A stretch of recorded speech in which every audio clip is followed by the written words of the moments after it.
Kemet civilization fell in 332 BC with the advent of Alexander of Macedonia conquering Kemet and turning Kemet into Right. Egypt. Egypt is a Greek word. Pyramid is Egypt Greek. is a Greek This word. is Greek.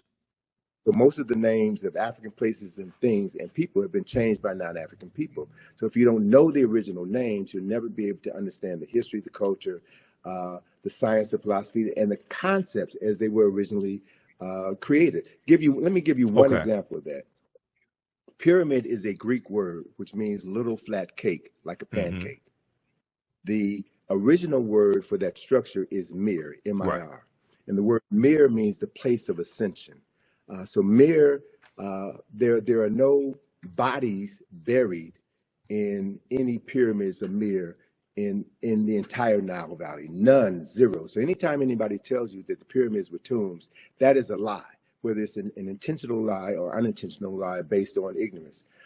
Mir were always built over tombs. The tombs were underground. So the word mir means the place of ascension. The place of ascension. And the purpose of a mir was to facilitate the ascension of the soul buried underneath it into heaven, where that soul would be reborn. And they were very specific about where in heaven a soul would go to be reborn. So the first text which documented this journey of the soul into the afterlife was carved in the burial chamber of a tomb known as the Pyramid of Unas, right? So it's in his burial chamber where you find the oldest written religious documents in the world were inscribed on the walls of this particular tomb that talks about the soul, that talks about the process for the salvation of the soul, that talks about the judgment of the soul, and the place where souls go to be reborn. So the framework for Western religions can be found in the Nile Valley. So it's important to reclaim the names. It's important to understand chronology and history. So in that context, Alexander of Macedonia conquered Kemet in 332 BC, and the word Egypt derived from the name Hekaptah, which is the temple of the spirit of Ptah in the city of Mennefer, which was later renamed Memphis by the Greeks. And so that word Hekaptah became Aigyptos, which was Latinized and became Egypt. That's how that word devolved, not evolved, it devolved because it lost its essence through the evolution of the word. And so once Alexander conquered Kemet, then he became so enamored by the 3,000 years of historical knowledge that he had inherited by virtue of conquest. And so he no longer referred to himself as Alexander, son of Philip of Macedonia. He called himself Alexander, son of Ammon, son of Amen, the unseen presence of God Almighty, which is a upper Nile Valley concept, right? And so the Greek rulers then descended from Alexander's line. And Cleopatra is the last of these Greek rulers. So Cleopatra, for all intents and purposes, Cleopatra was not African. She was not Kemetic in the literal sense of the word. And so my thing is, don't get caught up in Cleopatra. There are other personalities of more historical and cultural significance who we should be focusing our attention on. So I would bypass Cleopatra discussion and focus on Queen Tiye, who was one of the baddest queens in human history. She was one of the most powerful rulers on earth. She was the wife of Imhotep III, and their statue in the Egyptian Museum in Cairo is the largest statue in that building. And anyone who looks upon that statue could see the nationality or the race, if you will, of who these two African people were. And it's very clear that we understand the chronology. Queen Tiye was the wife of Amenhotep III. The son was Amenhotep IV, who changed his name to Akhenaten. And Akhenaten's son was the person that we call King Tut. So if you understand the history, understand the chronology, you can focus your attention on subject matters that are more worthy of discussion than Cleopatra. Not to dismiss her summarily, but Cleopatra is about as significant as Meghan Markle. I'm just saying. Right. Context is everything. Context is everything. So look at, and there, thank you for that image of Queen Tiye. Now, that's a very small image of Queen T. And what I would also suggest those of your listeners who live in New York, go to the Metropolitan Museum, the Met Museum, and you'll see an image of Queen T in the Met Museum. But that image of Queen T has half of her face destroyed. And there was an article that was written in the 1970s that was an attack against African-centered scholars. And Asa Hilliard brought this knowledge to our attention. The people from the New York Times had interviewed him as part of this same debate that folk are having right now about Cleopatra and African history. And Asa Hilliard showed this image of Queen T.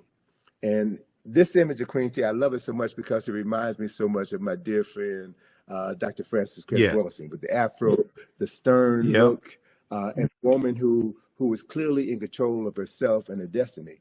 So Asa referenced that face of Queen T in the Metropolitan Museum with half the face knocked off.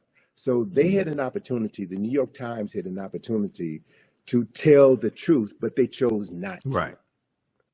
And so these are the games that we're playing with, and we have to, be very careful about who we get our information from. We should read everything, but read everything with a critical eye so that you can discern when someone is being deceptive. You can discern when you're being immersed into aspects of the truth so that you can ground yourself on the truth and not be led astray by arguments or false narratives that are designed to neutralize your strength, your power, and to waste time. Yes. We really don't have any time to waste. Yeah, absolutely. And speaking of time, I know you have to run, so I want you to let people know about, you told me Egypt on the Potomac Tour is going to start back up. Give people the website, and then family watching. As soon as we finish with Tony, I'll let you know about my online history classes I teach on Saturdays and Sundays, because we have a class today at 3 p.m. Eastern Standard Time. Go ahead, Tony. So through our company, IKG, we have been presenting this information for over 40 years. We've done numerous publications. We have numerous activities. One of our most significant activities is our Egypt on the Potomac field trip, which is something that I created in 1986. So Egypt on the Potomac is designed to show people the Egyptian presence, the Kemetic presence in Washington, D.C. Right.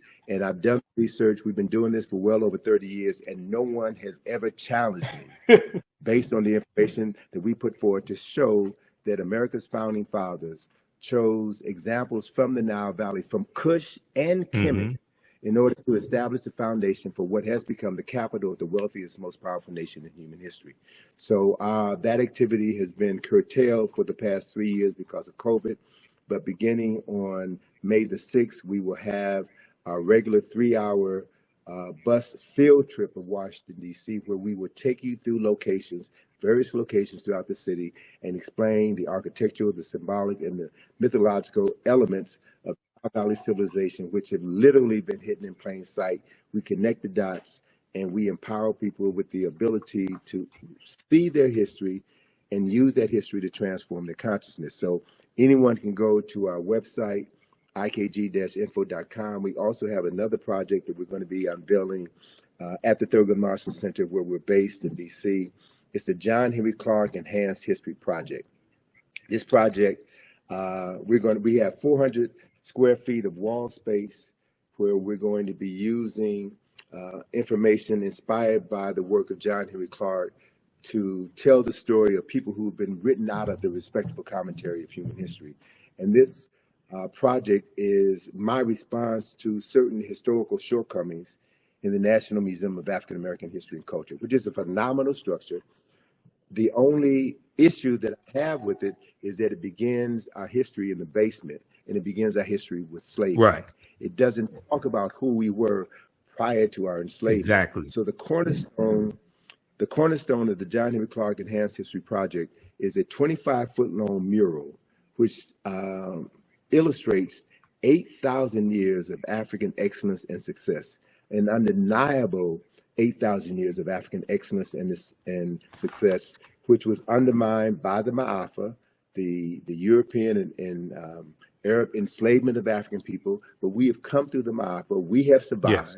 And through the work that you're doing, through the work that others are doing, we are doing our best to bring forbidden knowledge into the community that needs the knowledge the most, so that they can transform their consciousness and create a world that is worthy of their children and their children's children's inheriting, based on accessing ancestral knowledge and recreating the genius that we were born with. So that's the process, man. And let me just, in closing, let me just share that my good colleague, Charles French, has a new book coming out next month. It's 10,000 years of Nile Valley history. Okay. 10,000 of Nile Valley history. So I'm really pleased to see that there's more scholars, more sisters and brothers who are doing the work and documenting a history that has been suppressed for so long. And all we have to do is read and study and create spaces within our home. Every home should have a library. Correct. Right? The parents in those homes should spend time reading with your children and having intelligent discussions about how to articulate that history. Everybody pays taxes, and our tax dollars are being used in schools to miseducate many children, black, brown, white, children in the classroom. Right. So we have an obligation as taxpayers to see to it that certain information is accessible in the classroom. And if it's not going to be taught in the classroom, we need to demand of our churches, our fraternities, our sororities, our barbershops and beauty shops to turn those spaces into spaces where we can teach our children and their parents and elders in the community who they are. Correct. So we can transform our consciousness. But my I teach a 10-week online history course that just started up, and we have class number 4 coming up Sunday, March 3rd, 2024, 2 p.m. Eastern Standard Time. It's called Ancient Kemet, the Moors, and the Ma'afa, Understanding the Transatlantic Slave Trade, what they didn't teach you in school. Okay.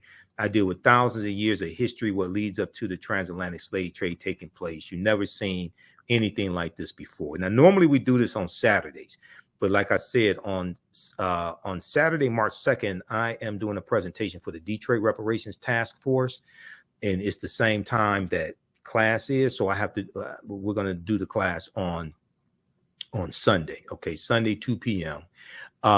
You can register for it. We do the sessions live. All the sessions are archived and recorded, and you can go back and watch them over and over again. Even after the course is over with, you can go back and watch it. Okay. I'm going to put the new flyer up there. This is the flyer for our Sunday, February 25th class.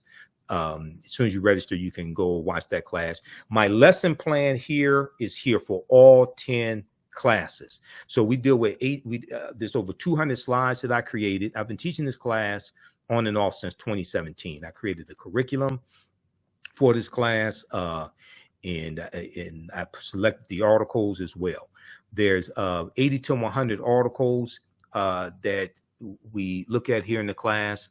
There are about 15 books that we reference. I show you excerpts of the book on the screen. You don't have to buy any of the books to follow along in class. We look at excerpts. We also look at excerpts of interviews I've done with some of our historians, some of our scholars, Professor James Small, Professor Kabahai Watha Khamenei, Anthony Browder, Runoko Rashidi, etc. Okay. But here, this is my lesson plan, and you can download this lesson plan. Okay. So you can follow along with us in class. I'm going to update the lesson. I've made a few slight changes to the lesson plan to add some information. So we'll update that.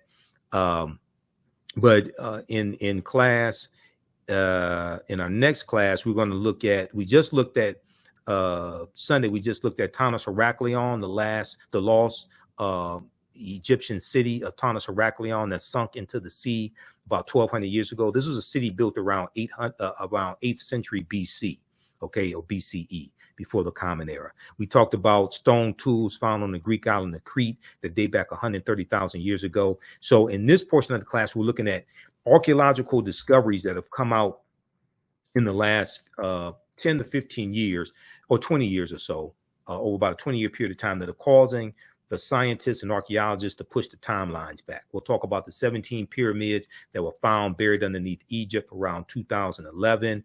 In the next class, we're going to get into understanding cooperative economics, which are principles we brought with us from Africa. And each class, we build a foundation to get deeper into it. We talked about the Khoisan, who have the oldest DNA on the planet, and date back about at least 100,000 years ago. They're the short-statured Africans who go all around the world. And the Khoisan were here as well, because we looked at information coming from Dr. David Imhotep's book, The First Americans Were Africans, Documented Evidence, okay? So you can go through and look at the type of content that we cover here in this class.